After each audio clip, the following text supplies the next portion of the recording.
بعض باتیں بہت مشہور ہو جاتی ہیں، حقیقت کچھ بھی نہیں ہوتی۔ ایک بہت بڑے عالم بیان کر رہے تھے کہ حضرت اسماعیل علیہ السلام زمین میں پڑے ہوئے تھے اور پیر ہلا رہے تھے تو زمزم کا چشمہ نکلا۔ میں نے ایسا ان کی طرف دیکھا، میں نے کہا آپ حافظ الحدیث کے بیٹے اور آپ کے والد واقعی حافظ الحدیث تھے، زندگی بھر میں کوئی غلط روایت بیان نہیں کی، یہ کیا کہہ رہے ہیں آپ؟ بخاری میں موجود ہے کہ جبریل آیا اور اس نے پر مارا اور زمین، ساتویں زمین کا چشمہ اوپر آ گیا۔ اسماعیل علیہ السلام نے کوئی ہاتھ پیر نہیں ہلائے، ورنہ اسماعیل علیہ السلام اتنے چھوٹے تھے، ٹھیک ٹھاک تھے وہ۔ تو بس روایتیں ہیں جو لوگ یہاں پھیل رہی ہیں، اب بے سر و سامان کی روایات پر آگے چل رہی ہے۔ علماء دو وجہ سے بیان نہیں کرتے، ایک لحاظ بہت زیادہ ہے، وہ کہتے ہیں جی خفا ہو جائیں گے مہمان ہیں، اور دوسرا یہ کہ بعضوں کو اطلاع بھی نہیں، صحیح علم تک پہنچنا ہر ایک کا کام نہیں ہے۔ چاہتے سب ہے کہ ہو اوج ثریا پہ مقیم، پہلے پیدا تو کوئی کرے ایسا قلب سلیم۔ علم پر جب بھی بیان کریں گے تو کہیں گے علم حاصل کرو گو چین جانا پڑے۔ اس دن اسمبلی میں باقاعدہ یہ بیان ہوئی اور کہا کہ چین میں کیا چیز تھی، یہ کارخانے کا علم، صنعت، ڈگریاں، تو پیغمبر نے کتنا زور دیا ہے کہ چلو مدینہ چھوڑو چین چلے جاؤ۔ انا للہ و انا الیہ راجعون۔ محدثین کا اجماع ہے کہ یہ جھوٹی روایت ہے، پیغمبر پر تہمت لگی۔ افسوس، صد افسوس، یہ امت واقعی روایات میں کھو گئی، یعنی جھوٹ میں کھو گئی۔ صحیح روایات تو ایمان و اعمال کی بنیاد ہے، وہ تو ہدایت کا سرچشمہ ہے۔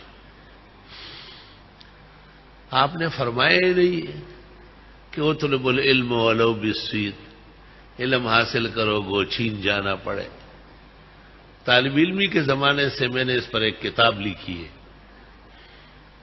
اور اس کا نام ہے التحقیق المتین فی تحقیق اطلب العلم ولو بالصید، اور ثابت کیا ہے کہ یہ بالکل جھوٹی اور تہمت، بہتان تراشی ہے نبی معصوم پر۔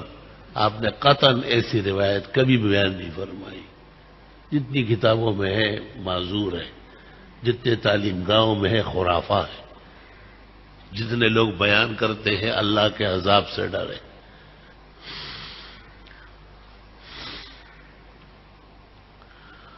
ایسی بہت ساری چیزیں ہوتی ہیں جو چلتی ہے۔ میری امت کے علماء بنی اسرائیل کے پیغمبروں کی طرح ہے۔ قال الزرکشی وابن حجر والدمیری وابن کثیر باطل لا اصل له۔ حدیث کے ائمہ کہتے ہیں جھوٹی روایت، نبی نے نہیں کہا ہے۔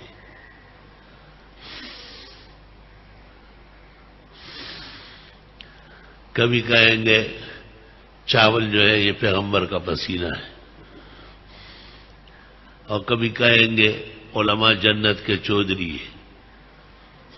یہ سب خرافات ہے، علماء دین نے متفق اس کو رد کیا ہے۔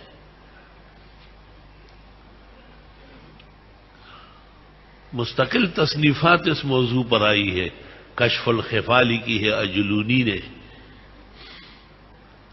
اور تمیز الطیب من الخبیث، پاک احادیث پلیت روایات سے علیحدہ ابن دبی نے،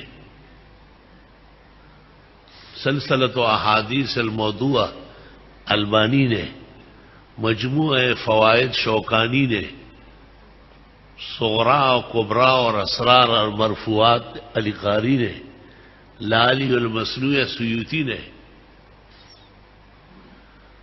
جہان پورا آباد ہے اس پر، تاکہ صحیح روایات بیان ہو جائے اور سقیم اور غلط سے بچے۔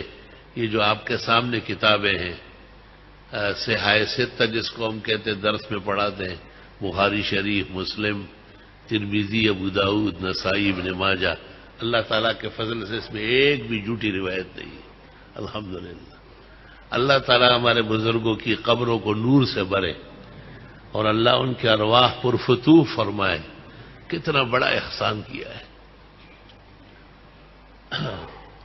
کہ عالم تب اس کو کہنا شروع کیا سند دے دی کہ پہلے حدیث پڑھو، اور وہ کتابیں اس کے سامنے رکھی جس میں ایک روایت بھی جھوٹی نہیں ہے۔ یہ بات ہو سکتی ہے کہ بعضوں کے ہاں ہو بعضوں کے ہاں نہ ہو۔ بخاری میں ایسی 4 حدیثیں ہیں کہ ان کو استاذوں نے کہا تھا اس کو نہیں نوٹ کرو، اس نے کہا کلام کرنے کے لیے تیار ہوں میں۔ جب کلام ہو گیا تو بخاری جیت گیا، اس نے روایت نکل کی کہ میں اس کا ذمہ دار ہوں۔ صحیح حدیث۔